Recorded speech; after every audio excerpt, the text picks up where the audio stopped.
Hello my dear doctors, welcome to DocTutorials Quick Learning Bites, and in today's Anatomy Quick Learning Bite, we are going to discuss about the most important trigeminal nuclei.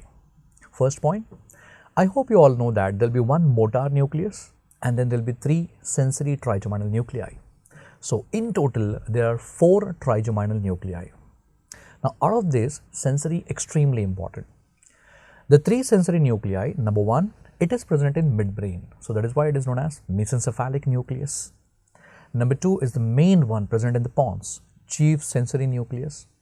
And number three, the third one will be in the medulla oblongata, but remember it is also extending into the spinal cord up to the level of C2.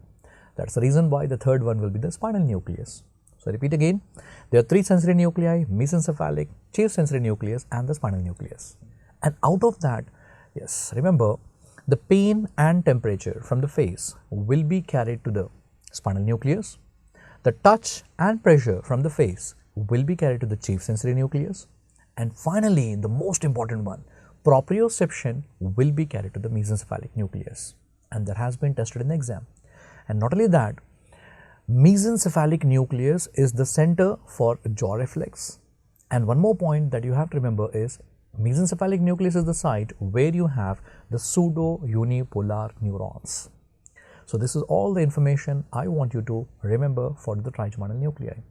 And for more education like this, for more information like this, please stay tuned to the Quick Learning Bites by DocTutorials on all our social media platforms. All the best.